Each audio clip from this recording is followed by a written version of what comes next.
Hello guys, this is Paul McWhorter with TopTechBoy.com, and we're here today with episode number 12 in our incredible new tutorial series where you are learning to think like an engineer. What I will need you to do is pour yourself a nice tall glass of ice cold coffee. That would be straight up black coffee poured over ice, no sugar, no sweeteners, none needed.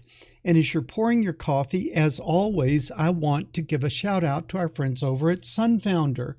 Sunfounder is actually sponsoring this most excellent series of video lessons. And in this class, we will be using the Sunfounder Elite Explorer Kit. Now, most of you guys probably already have your gear, but if you don't, look down in the description. There is a link over to Amazon. You can hop on over there and pick your kit up. And believe me, your life and my life are going to be a whole lot easier if we are working on identical hardware. But enough of this shameless self-promotion. Let's talk about what I am going to teach you today. And what I'm going to teach you is I'm going to teach you how to read analog voltages using the Arduino. Now, what have we learned so far? We've learned how to do digital writes where we can set a pin to 0 or 5 volts. We've learned how to do analog writes where we can go from 0 to 5 volts, simulating the in-between numbers using PWM. We've learned about binary, we've done binary counters, we've learned about delays, digital writes, analog writes, pin modes, variables, all those things we've learned, but we've always been sending data to the pins. But what we're going to do today is we're going to read data from the pins. Now, what I should say right off the bat, if you're going to read voltages using your Arduino, you can read voltages between 0 and 5 volts. If you try to read higher voltages, very likely you're going to damage your Arduino. So right up front, don't try to read voltages that are greater than 5 volts. Okay, so what are we going to do today? We are going to need to create analog voltages. How are we going to do that? With a potentiometer. What is a potentiometer? A potentiometer is a variable resistor. Okay, so far we've used fixed resistors like our 1000 ohm resistor. Every day it's 1000 ohms. It's a fixed value. But the potentiometer lets us create a variable resistor. And with that variable resistor, we are going to create a voltage divider where we can adjust the voltage from 0 volts up to 5 volts and all the voltages in between. And then we're going to use the Arduino to read that voltage. Sound good? Okay, so let's start by building the circuit. After we build the circuit, we'll switch over to the sketch pad and I'll talk to you in a little bit more in depth, kind of get under the hood and see how these potentiometers work. Then we'll switch over and we'll start doing the coding, okay?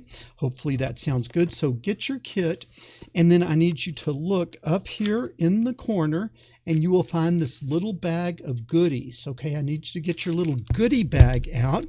And what you're going to be looking for is that little blue knob. Okay, that little blue knob is your potentiometer. So we're going to go in there. We're going to get that out. You see it looks like that. We're going to seal our bag back up. We're going to put it away. See, keep our kit neat. Okay, now we are going to come in and we are going to plug, and you're going to need to now see what I'm doing overhead here. I'll get out of your way. All right, so now what we are going to do is, first of all, you're going to look and you're going to see that your potentiometer has how many pins. It has how many legs coming out. It has 3. 2 of them are in line and 1 of them is not in line. 2 of them are in line and 1 of them is not in line. Okay, well, what I am going to do is I'm going to put the 2 that are in line up at the top to the right, okay? And then the one that is not in line, that center one, is going to be pointed back to the left. And you see it's going to fill in 3 different columns. Make sure that each one of those legs is in a different column. So what do we have? We have the top leg here. we have the middle leg, and we have the bottom leg.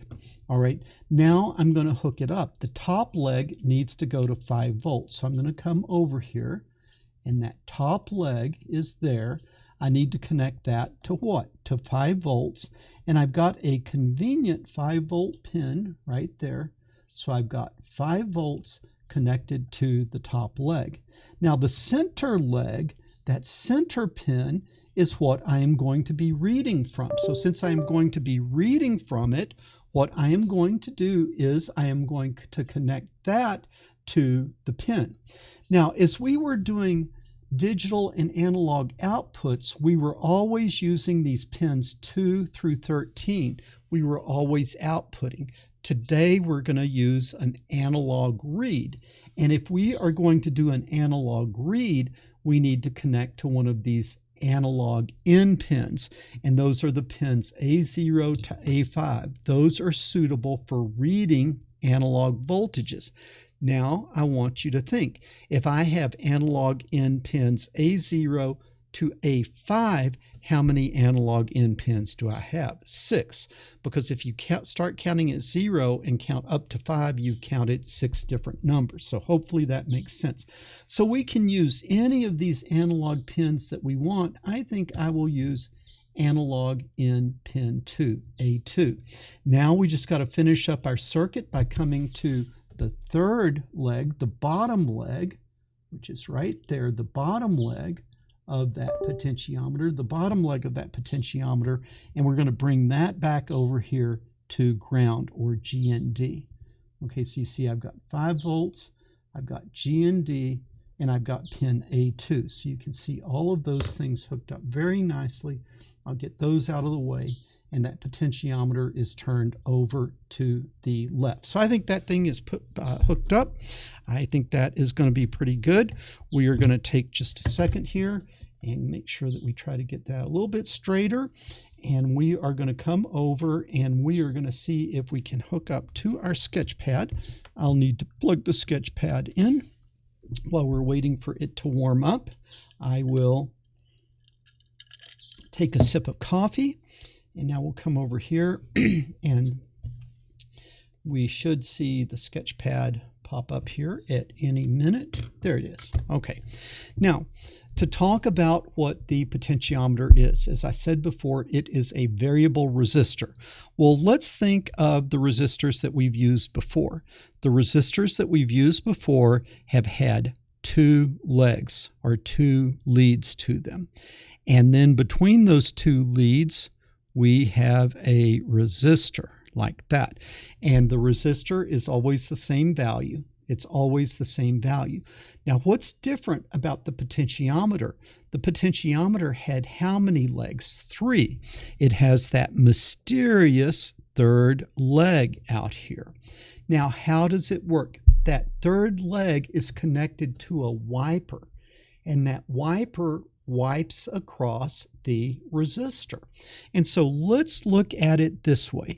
Let's say that we had the wiper turned all the way to the left. We've got the knob turned all the way to the left. In that case, that third leg, that wiper comes down here all the way to the very bottom of the resistor. Now let's remember how we hooked this up. We had 5 volts up here, and we had this at 0 volts or GND, 0 volts or ground.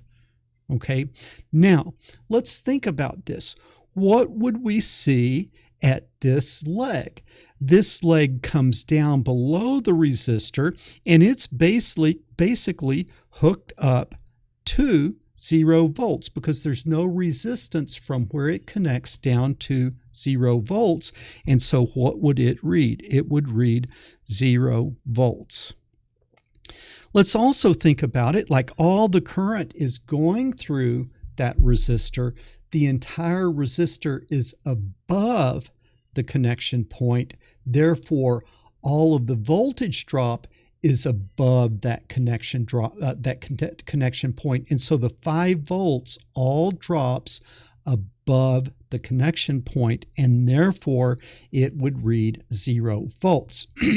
Now, on the other hand, let's imagine that we turned the knob all the way to the right, and that wiper, when we're all the way to the right, would come up here all the way above the resistor. In this case, how much resistance is between the connection and 5 volts? 0 ohms. There's no resistor up there. We're above the resistor. Voltage drop is current times resistance.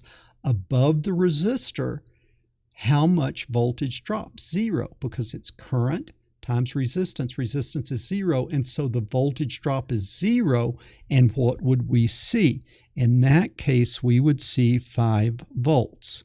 In that case, all the voltage drops beneath that connection point. So if I'm all the way to the right, I am going to see 5 volts. If I am all the way to the left, I am going to see 0 volts. Well, what if I'm halfway? What if I'm halfway? Well, in that case, that wiper would come into the resistor here, and half the resistor is going to be above the connection, and half is going to be below the connection. And so how much is going to drop between the 5 volts and the connection? Half, 2.5 volts. And then how much is going to drop beneath it? Another half, 2.5 volts. So what would I read between here and ground? I would read 2.5 volts. Okay, what if I had it almost all the way to the left? Almost all the way to the left. If it was almost all the way to the left, it would come and connect right here. Now, most of the voltage is going to drop here. That might be 4.9 volts would drop here. How much would drop below the connection? Maybe 0.1 volts. Okay. On the other hand, how about if I was almost all the way to the right? Almost all the way to the right would be here, okay? And only a little bit of that resistor is above my connection, so only a little bit of that 5 volts is going to drop across it. So maybe 1/10 of a volt would drop across it. Therefore, 5 minus 1/10, I would be reading 4.9 volts. Okay, so now as I turn from all the way to the left to all the way to the right, I'm going to read between 0 and 5 volts in nice, smooth increments. Does that make sense? I hope it does. Okay, so now let's come over and let's see if we can start making those measurements now that we know how it works. I should also say, if for some reason your potentiometer is doing the opposite of mine, that just means what I called top, you called bottom, and what I called bottom, you called top, and you would just switch the red and the black wires. You would switch those outside ones because you're probably plugged in upside down from what I did here. Okay, but I think we are ready now to come in and start coding this thing. And so let me get my keyboard here. Let me get myself a little sip of coffee.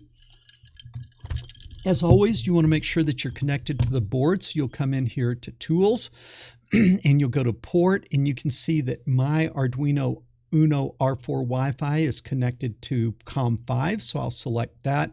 I always like to make sure I've got the right board selected, so I come to Board and I come to Arduino Uno R4, and I am on the Wi-Fi board, which is the board that I am on.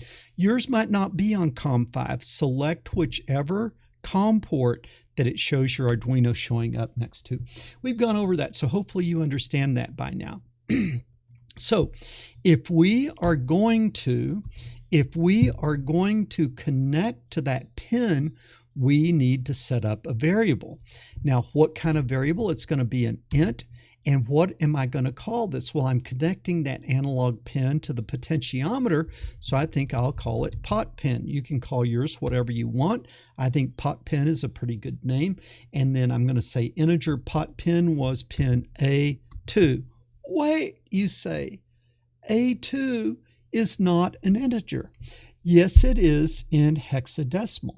Hexadecimal goes 1, 2, 3, 4, 5, 6, 7, 8, 9, but then it adds extra characters, A, B, C, D, E, like that. And then it switches back around to 1, 0, and then 1A. So A, B, C, D, E are part of hexadecimal. So A2 is actually a hexadecimal number, and it is an integer in hexadecimal. So in fact, A2 is an integer. Okay, now what we'll do is we will put our semicolon there. Now we're going to be reading from that pen, so we need a variable to put that reading into. I think I'm going to call my variable, I think I'm going to call it pot val, and that's going to be the value that I read from the pot pen. Since I read it, I'm not going to assign it a number here because I'll read it from the pen later, but I do need to declare it. I do need to declare it as a variable, if that makes sense. Now what we're going to need to do is our pen modes, okay? Now, do we want to do our pen mode over and over and over? No, we do it one time, so we do it where? In the void setup. So I will do the pen mode. And it is on what? It is on pin A0 or A2. No, don't use constants. What do we use? We use our variable, pot pin. Okay, now it is a what this time? For the first time in this class, it is an input. We are reading from A0. Okay, now once we read it, we're going to want to print it. So we need to what? We need to turn our our serial monitor on.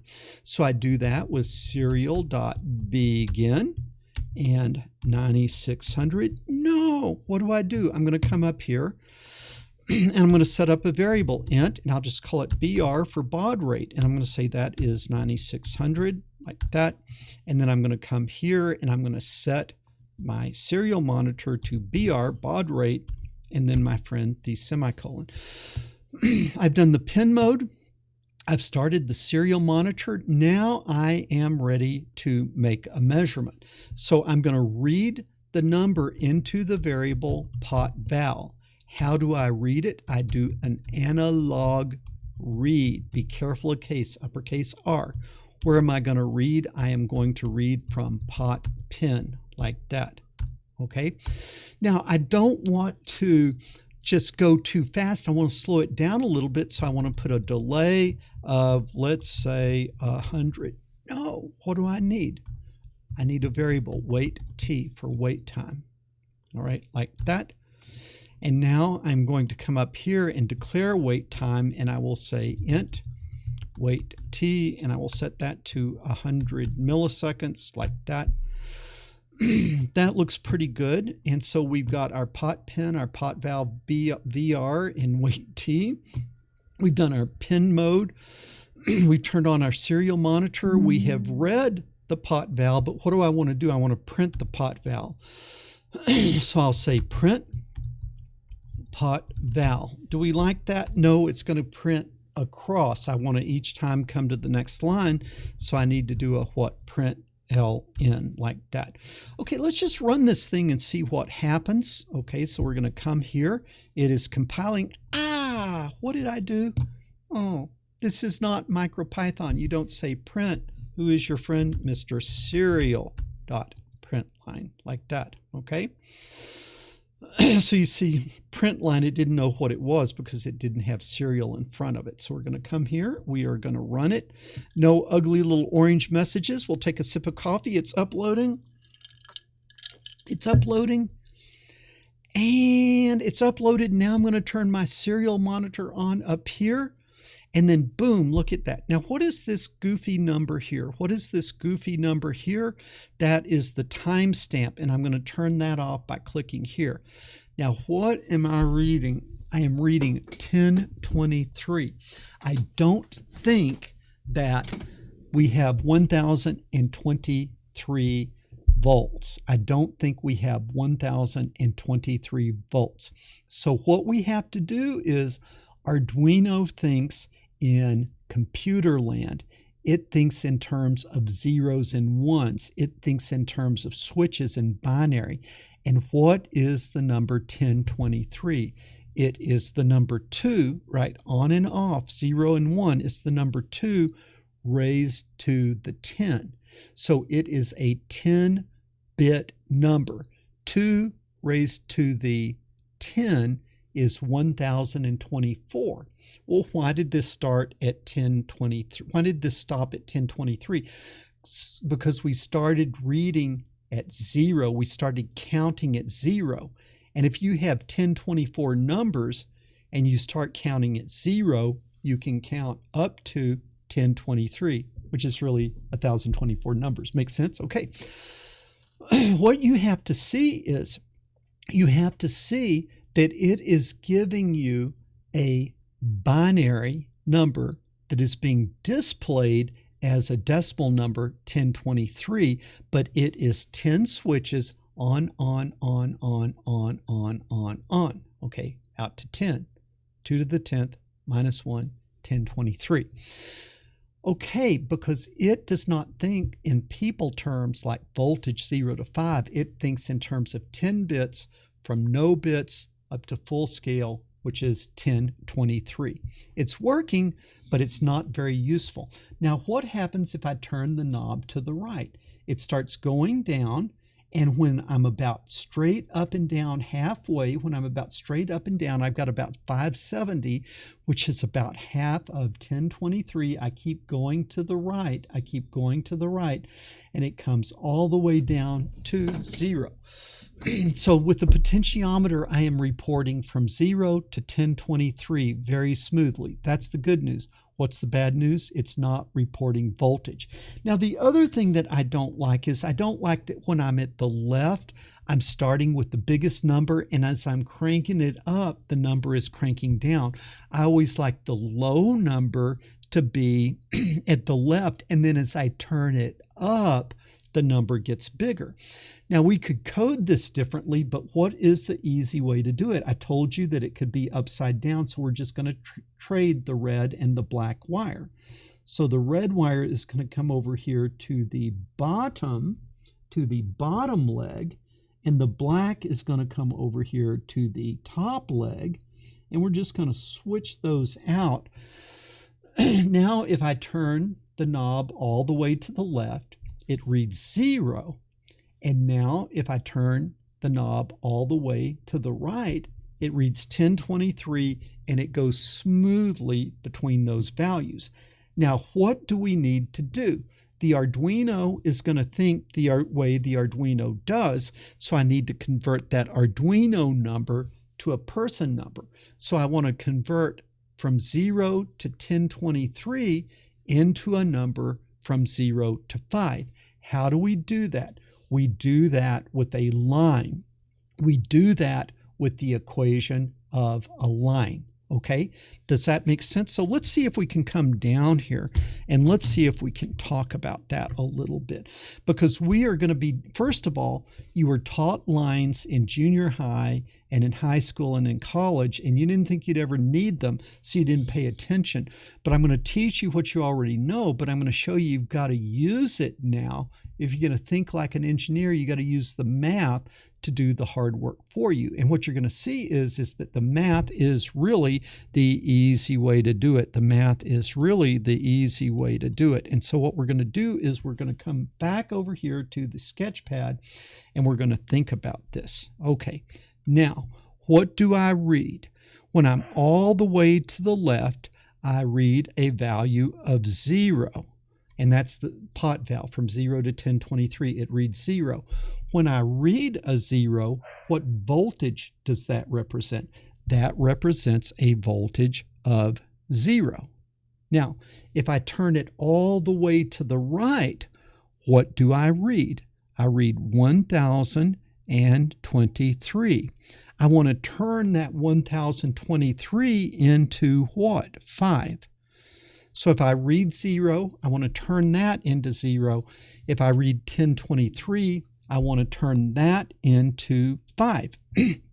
So now what do I have? I have 2 points. With 2 points, I can create a line. with 2 points, I can create a line. So let's come down here and let's see if I can drop a coordinate axis on you here. Let's just see if that will work.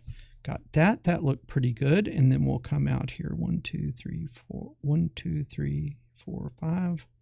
Like that. Okay. Now this is going to be 1, 2, 3, 4, 5. That's going to work. Okay, now what is on my horizontal axis? My horizontal axis is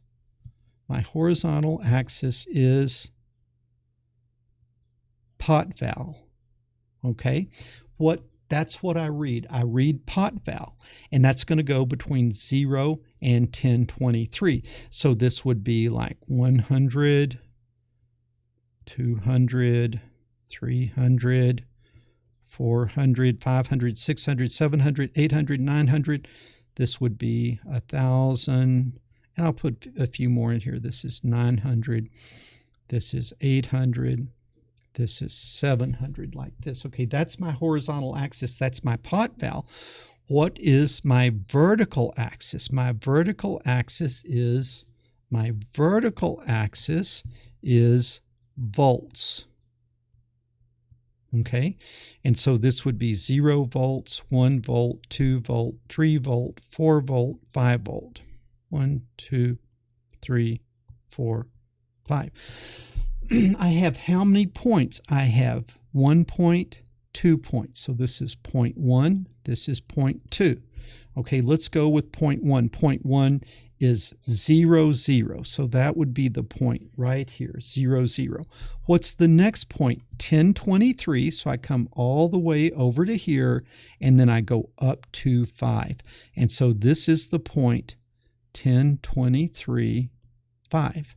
All right. Now, what do I do between those 2 points? I draw a line between those 2 points. Okay. Now, this allows me to take any pot val and turn it into any voltage. So I can take any pot val and I can turn it into any voltage. So let's say that I had a pot val of 400. You can see that that would be a voltage of about 2.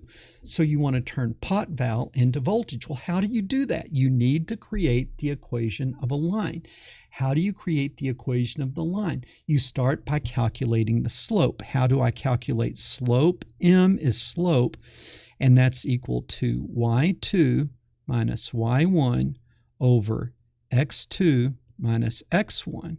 Well, what is y2?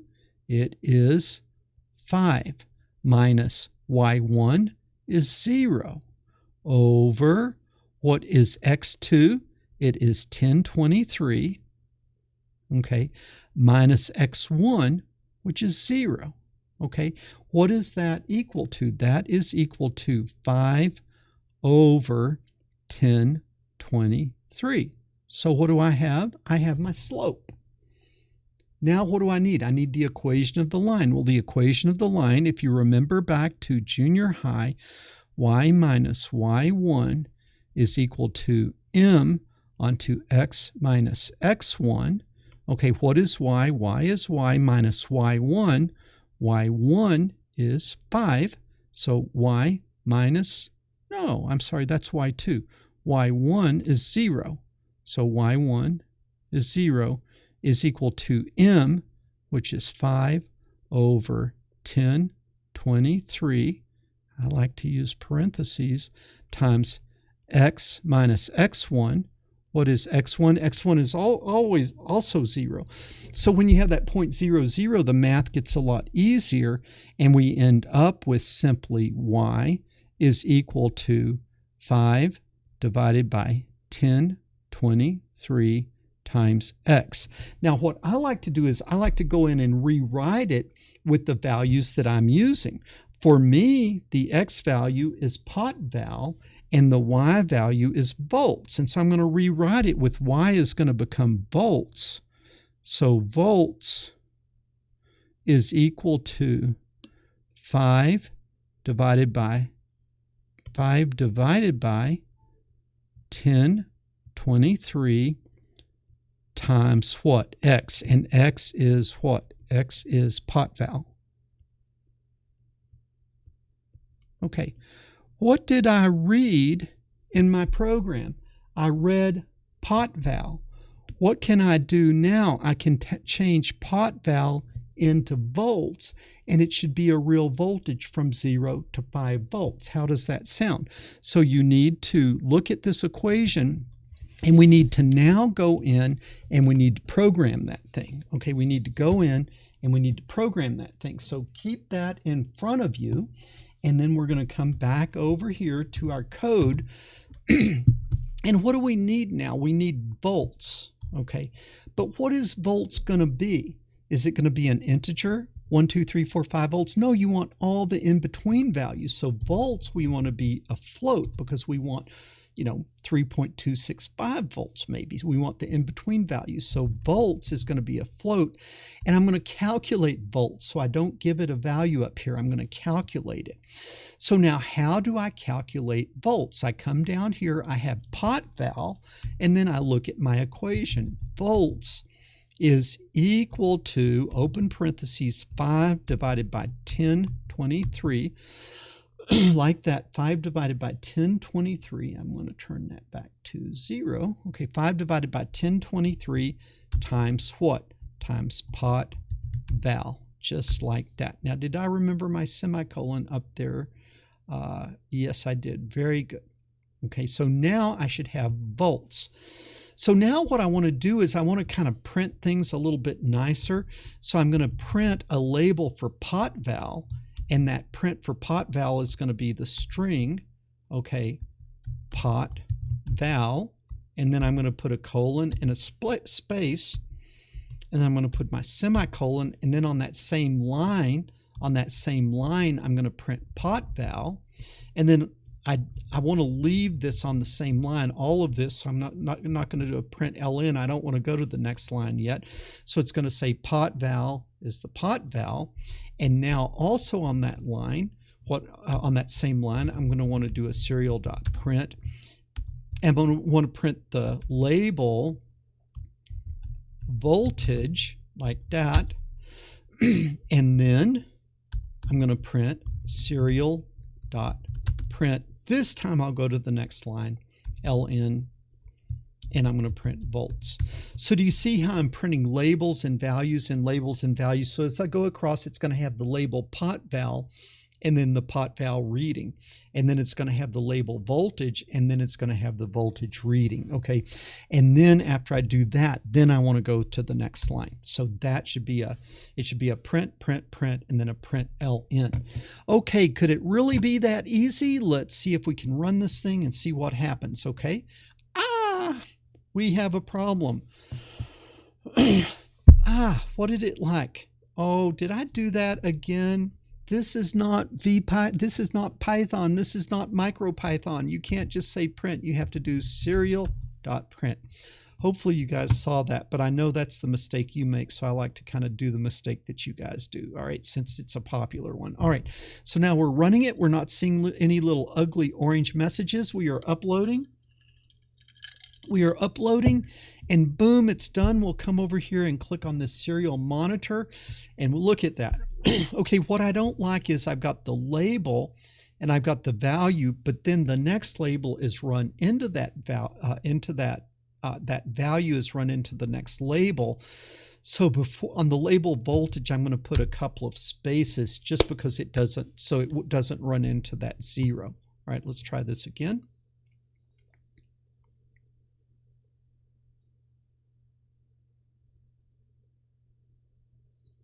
Okay, that looks good. So I've got a pot val of 0 and I've got a voltage of 0. Is that what we expect? Yeah, 0 pot val should be 0 volts. Now we're going to turn this up. What is that? We're going to turn this up, and what do we expect to see? We expect pot val to go from 0 to 1023, and we expect voltage to go from 0 to 5. So we begin, and what do we see? Pot val going up. Voltage isn't moving. Pot val going up. Maybe I got to turn it more. Pot val, all the way to 1023, and voltage doesn't move. Houston, we have a problem. So what do we got to do? We got to troubleshoot this. Okay. Did I read pot val? Yes, I did. How do I know I'm reading it? Because I'm printing it and it is there. Did I calculate volts? Yes, I did. It is 5 divided by 1023 times pot val. That was the math we did. That was right. But then am I printing volts? Yes, I'm printing volts. Why am I printing 0? Okay. This is the reason that airplanes crash. This is the reason that buildings explode. This is the reason that bridges collapse, because you have not been mindful of your variable types and your number types, okay? So let's think of the number 3, okay? And let's think of the number 4. If I say 3 divided by 4, what is the answer? Well, it depends on what type of variables they are. If it's the integer 3 divided by the integer 4, you would think 0.75, but that's not an integer, so it would round down to 0. So in integer math, 3 divided by 4 is 0. Well, the way we wrote this, the 5 doesn't have a decimal point, so it is an integer. So I have the integer 5 divided by the integer 1023. That's like a really small number rounded down, goes to what? 0.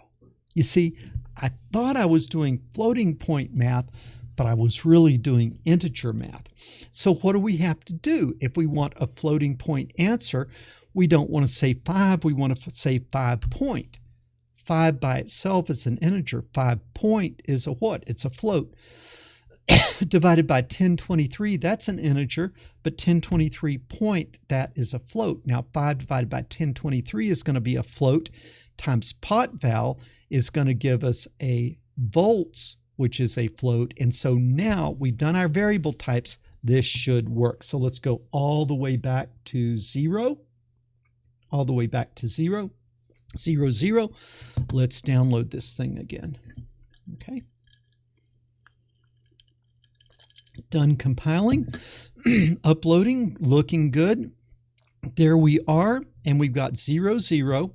But now the real question is, as I begin to turn this, pot val comes up and voltage comes up, okay? Let's go to about straight up and down. When I go to about straight up and down, right about there, I have a pot val of 523, which is about half of 1023, and I've got a voltage of 2.5, which is half of voltage. So when I'm half a full scale pot val, I'm half a voltage. And then as I turn up, voltage continues to go up, and I get all the way to 5. Boom! I have converted the number 0 to 1023, which makes no sense, into the number 0 to 5 volts, which makes perfect sense. So now we are reading in real volts, in real voltage. Okay. Guys, I hope that math made sense. If it didn't, go back and look at it again. For the rest of this class, you're going to have to know how to do the math for a line. You get 2 points. You calculate the slope. You plug the slope into y minus y1 is equal to m onto x minus x1. And then you have the numbers that you have, and you turn them into the numbers that you want. What numbers did we have? 0 to 1023. What did we want? 0 to 5. What we have? 0 to 1023. That's the x values. What we want? 0 to 5. That's the y values. So go back and watch that part, because you're going to have to do that for the rest of the class. Okay, we need a homework assignment. So what your homework assignment is to get your potentiometer. Also add your red LED. Don't use the blue LED. It is only for special occasions. Connect your red LED. And what I want you to do is to have a dimmable LED that is controlled by the potentiometer. When the potentiometer is all the way to the left, I want the LED to be off. As I begin to turn the potentiometer to the right, I want the LED to begin very, very dim and become brighter and brighter and brighter. And right when I get all the way to the right, I want the LED to be full brightness. Okay, I've taught you what you need in order to be able to do this homework, but you're going to have to do some what? You're going to have to do some math. You're going to take the numbers that you have and you're going to turn them into the numbers that you want. And I'll give you a hint. What you want is not 0 to 5. Okay, go back and watch the PWM in the analog write class if you don't remember that. Okay, so that is going to be your homework. When you do the homework, make a short video of it. In the video, show me your code. And the video can be 30 seconds or a minute or 2 minutes or something like that. Show me your code, then show me your circuit, and then show me your circuit working. As you turn the knob, I want to see your LED go smoothly from off up to full brightness. Okay, that is your homework assignment. Guys, I hope you're having as much fun taking these classes as I am making them. As always, I want to give a big thank you to you guys who are standing with me on Patreon. It is your support and your encouragement that keeps this great content coming. You guys can also help me out by giving me a thumbs up. It also helps if you leave a comment down below. If you've not already, subscribe to the channel. When you do, ring that bell so you'll get notices when future lessons drop. And most importantly, share this video with other people, because the world needs more people thinking like an engineer and fewer people sitting around watching silly cat videos. Paul McWhorter with TopTechBoy.com. I will talk to you guys later.